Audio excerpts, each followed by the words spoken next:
কয়েকটা জিজ্ঞাসা। আসসালামু আলাইকুম, আমি একজন রাজমিস্ত্রি, আমি মোহাম্মদী। আমি অনেক জায়গায় কাজ করতে যাই, কোনো জায়গায় হানাফি, আবার কোনো জায়গায় লোক মোহাম্মদী। আমি কোন নামাজের নিয়ম পালন করব? তোমারটার করবা, সব জায়গায় মোহাম্মদী হয়ে থাকবা, আমিন বলবা, যা হবে হবে। মসজিদে বের করে দিলে বের হয়ে যাবা, যেখানে থাকো সেখানে পড়বা একাই। পৃথিবী অনেক বড়। আমি এক হানাফি ভাইকে সহিহ হাদিস মানার আহ্বান জানালে সে বলে মাযহাব মানলে সমস্যা কি? আমি কেন মাযহাব ছেড়ে হাদিস মানব?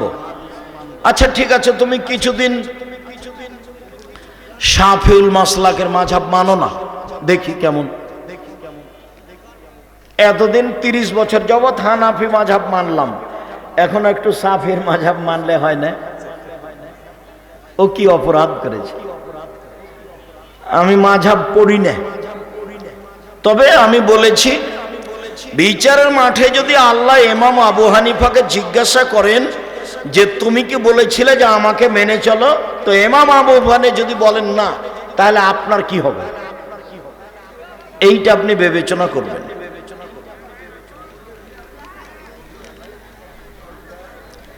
আমাদের গ্রামের কিছু ছেলে আছে যারা 16 ডিসেম্বর উপলক্ষে গান বাজনা করে। গান বাজনা হারাম, কাবিরা গুনাহ। মাহফিলের সময় মাহফিলের কাজ করে। পাগল হয়ে গেছ? বুদ্ধি কমে গেছে নাকি তোমার? গান বাজনা বাদ্যযন্ত্র হারাম। গান বাজনা বাদ্যযন্ত্র থাকলে 3টে বিপদ নেমে আসবে। একটা ভূমিকম্প, আর একটা হলো মানুষ সন্ধ্যা থাকবে মানুষ, আর সকালে হবে শোর, শুক্র হয়ে যাবে গান বাজনা বাদ্যযন্ত্রের কারণে। প্রিয় শায়েখ, আমার জন্য দোয়া করবেন যেন জাতির সেবা করতে পারি। করো, জাযাকুমুল্লাহ খাইর, বারাকাল্লাহ।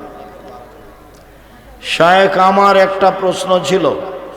প্রশ্ন হলো এই যে আমরা যে বিস্কুট, চিপস ইত্যাদি জিনিস খেয়ে থাকি এবং আমরা তার কাগজ বা প্যাকেট ফেলে দেই, এর মধ্যে যে আরবি লেখা থাকে, সে আরবি লেখার মধ্যে যদি আমরা পা দেই তাহলে গুনাহ হবে কি? আরবি হলেই তা কোরআন মাজিদের আয়াত, এমনটা কথা নয়। আরবি ভাষাতে প্রেম প্রীতির কথাও লেখা থাকতে পারে,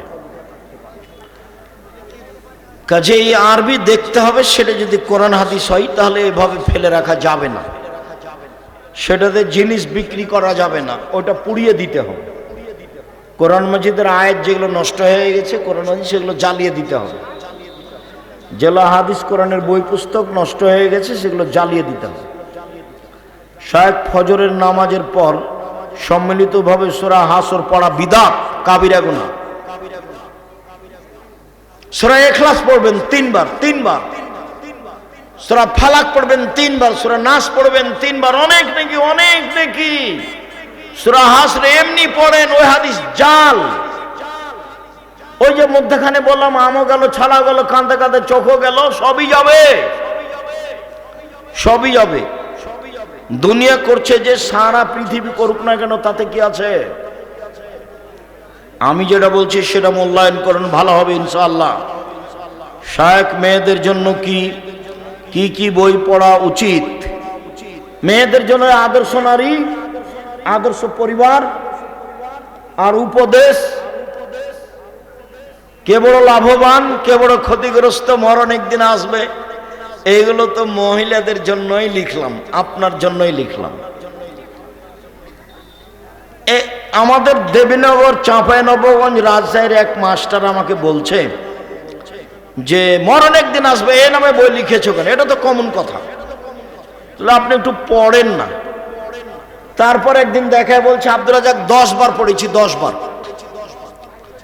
তো এই বই যত উপকার করেছে জীবনে আর কোনো বই আমার তত উপকার করেনি। শায়েখ, আমি আমার স্ত্রীকে বিছানায় ডাকি, সে আমার ডাকে সাড়া দেয় না, এখন আমার করণীয় কি? আরো আদর করে বলো, টাকা পয়সা কম দাও নাকি, জিনিস কম দাও নাকি, একটু আরো বুঝাও। যদি নাই বুঝে তাহলে আর একটা বিবাহ করতে হবে। তোমার সাথে সাথ দিতে হবে, আল্লাহ ওই জন্যই তাকে সৃষ্টি করেছে। তোমার সাথেই তাকে সাথ দিতে হবে, এই জন্যই আল্লাহ তাকে সৃষ্টি করেছে। কি এখানে ক্রিপ্টোকারেন্সি হারাম না হালাল?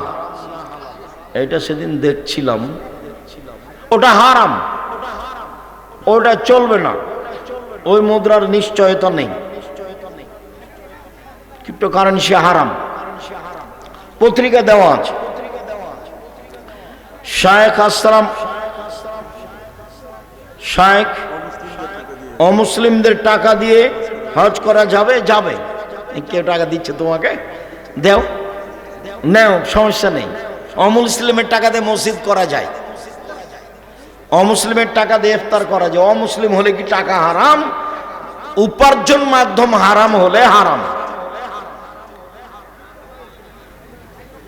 সবাই বইগুলো নিয়ে, ও আল ইতেসাম পত্রিকা ছিল, যে একটা ছিল কিনা, একটা ছিল ফ্রি।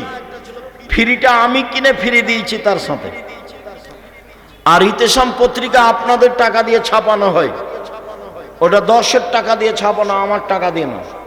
অন্য বইগুলো আমি আমার টাকা দিয়ে ছাপাই, আল ইতেসাম পত্রিকা আপনাদের। আল ইতেসাম পত্রিকায় 12 জন মুফতি আছেন, 50টা প্রশ্নের উত্তর আছে, লক্ষ লক্ষ টাকা খরচ করে আপনারা সেটা ছাপান। সেটা জামিয়া সালাফের মুখপাত্র পত্রিকা। এই জন্য আমি বেশ কিছু পত্রিকা কিনেছি আপনাদেরকে ফ্রি দিয়ে দেওয়ার জন্য। শায়েখ, নামাজে কোন ব্যক্তি যদি বায়ু ছাড়ে, যদি শব্দ না হয় এবং গন্ধ না হয়, তাহলে কি নামাজ হবে?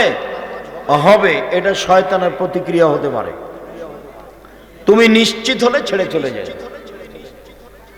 সন্দেহ হলে যাবা না। শায়েখ, আমার নাম হায়দার, হৃদয়, এই নামটি রাখা যাবে? না, এর নাম রাখা যাবে না।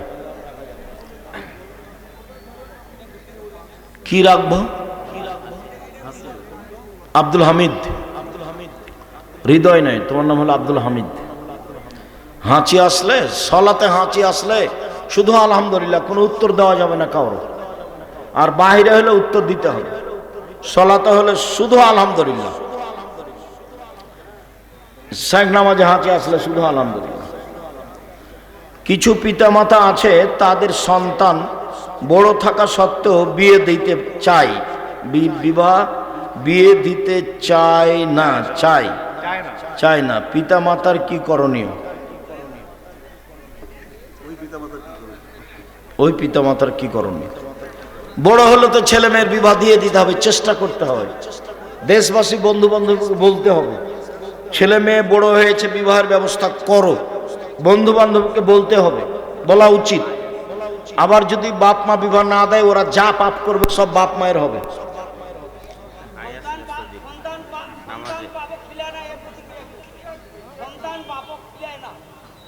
ওই সন্তান জাহান্নামে যাবে।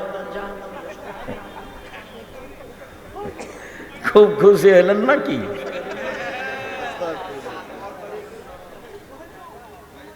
আসসালামু আলাইকুম। শায়েখ, নামাজে হাই আসলে